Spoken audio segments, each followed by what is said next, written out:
ओम श्री गुरुभ्यो नमः। हरिः ओम।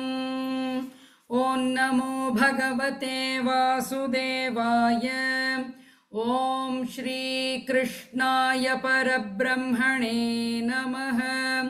अथ श्रीमन्नारायणीयम् चतुर्विंशतितमं दशकम् प्रह्लादचरितवर्णनम्। हिरण्याक्षे पौत्रिप्रवरवपुषा देवभवता हते शोकक्रोधग्लपितधृतिरेतस्य सहजः। हिरण्यप्रारम्भः कशिपुरमरारातिसदसि प्रतिज्ञामातेने तव किल वधार्थं मधुरिपो विधातारङ्घोरं स खलु तपसि त्वानचिरतः पुरः साक्षात् कुर्वन् सुरनरमृगाद्यैरनिधनम् वरल्लब्ध्वा दृप्तो जगदिह भवन्नायकमिदं परिक्षुन्दन्निन्द्रादहरतदिवन् त्वामगणयन् निहन्तुं त्वां भूयस्तव पदमवाप्तस्य चरिपोः बहिर्दृष्टेरन्तर्दधितहृदये सूक्ष्मवपुषा नदन्नुच्चैस्तत्राप्यखिलभुवनान्ते च मृगयन् भियायातं मत्वा स खलु जितकाशीनिववृते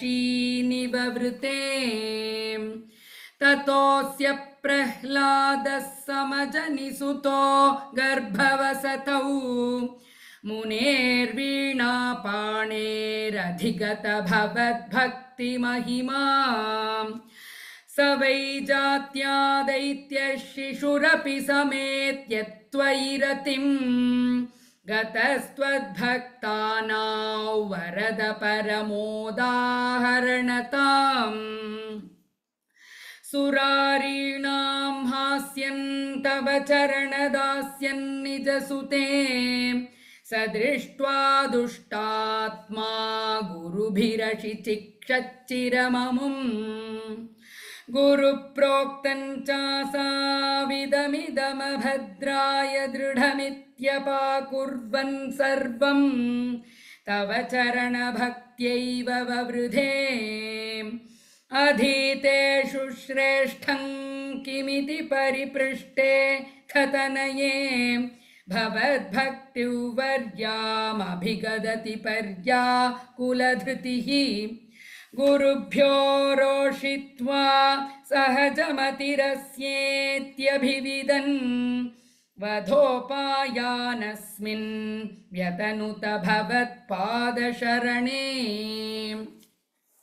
सशूलैराविद्धः सुबहुमथितो दिग्गजगणैः महासर्पैर्दष्टोऽप्यनशनगराहारविधुतः गिरीन्द्रावक्षिप्तोऽप्यहः परमात्मन्नयि विभो त्वयि न्यस्तात्मत्वात् किमपि न निपीडामभजत ततः शङ्काविष्टः स पुनरतिदुष्टोऽस्य जनकः गुरूक्त्या तद्येहे किल वरुणपाशैस्तमरुणत् गुरोश्चासान्निध्ये स पुनरनुगान् दैत्यतनयान् भवद्भक्तेस्तत्त्वं परममपि विज्ञानमशिषत् पिता शृण्वन् बालप्रकरमखिलं त्वत्स्तुतिपरम् रुषान्धः प्राहैनं कुलहतककस्ते बलमिति बलं मे वैकुण्ठस्तव च जगताञ्चापि सबलं स एव त्रैलोक्यं सकलमिति धीरोऽयमगदीत् अरे क्वासौ सकलजगदात्मा हरिरिति प्रभिन्ते स्म स्तम्भं चलितकरवालोदिति सुतः अतः पश्चाद्विष्णो न हि वदितुमीशोऽस्मि सहसा कृपात्मन् विश्वात्मन् पवनपुरवासिन् मृडय माम् इति श्रीमन्नारायणीये प्रह्लादचरितवर्णनं नाम चतुर्विंशतितमं दशकं समाप्तम्। नारायणाखिलगुरो भगवन्नमस्ते। नारायणाखिलगुरो भगवन्नमस्ते। अथ पञ्चविंशतितमं दशकं नरसिंहावतारवर्णनम्। स्तम्भे घट्टयतो हिरण्यकशिपोः कर्णौ समाचूर्णयन् आघूर्णज्जगदण्डकुण्डकुहरो घोरस्तवा भूद्रवः श्रुत्वा यङ्किल दैत्यराजहृदये पूर्वं कदाप्यश्रुतम् कंपः कश्चन सम्पपात चलितोऽप्यम्भोज भूर्विष्टरात् दैत्ये दिक्षु विसृष्टचक्षुषि महासंरम्भिणि स्तम्भतः सम्भूतन्न मृगात्मकन्न मनुजाकारौ वपुस्ते विभो किं भीषणमेतदद्भुतमिति व्युद्भ्रान्तचित्ते सुरे विस्फुर्जद्धवलोग्ररोमविकसद्वर्ष्मा समाजृम्भथाः तप्तस्वर्णसवर्णघूर्णदतिरूक्षाक्षं सटाकेसरः प्रोत्कम्पप्रणिकुम्बिताम्बरमहो जीयातवेदौ वपुः व्यातौ व्याप्तमहादरी सखमुखं खड्गोग्रवल्गन् महाजिह्वा निर्गम दृश्यमानसुमहा दंष्ट्रायुगोड्डामरम् उत्सर्पद्वलिभङ्गभीषणहनु ह्रस्वस्थवीयस्तरग्रीवं पीवरदोषतोद्गतनखः क्रूरांशुदूरोल्बणम् व्योमोल्लङ्घिघनाघनोपमघन प्रध्वान निर्धावितस्पर्धालु प्रकरन्नमामि भवतस्तन्नार सिंहौ वपुः नूनौ विष्णुरयन्निहन्यमुमुतिभ्राम्यद्गदाभीषणम् दैत्येन्द्रं समुपाद्रवन्तमधृता दोर्भ्यां पृथुभ्याममुम् वीरो निर्गलितोऽथ खड्गफलकौ गृह्णन् विचित्रश्रमान् व्यावृण्वान् पुनरापपात भुवनग्रासोऽद्यतन्त्वामहो भ्राम्यन्तन्दितिजाधमं पुनरपि प्रोद्गृह्य दोर्भ्याञ्जवात् द्वारेथोरुयुगे निपात्य नखरान् व्युत्थाय वक्षो भुवि निर्भिन्दन्नधिगर्भनिर्भरगलद्रक्ताम्बुबद्धोत्सवम् पायं पायमुदैरयो बहुजगत्संहारि सिंहारवान्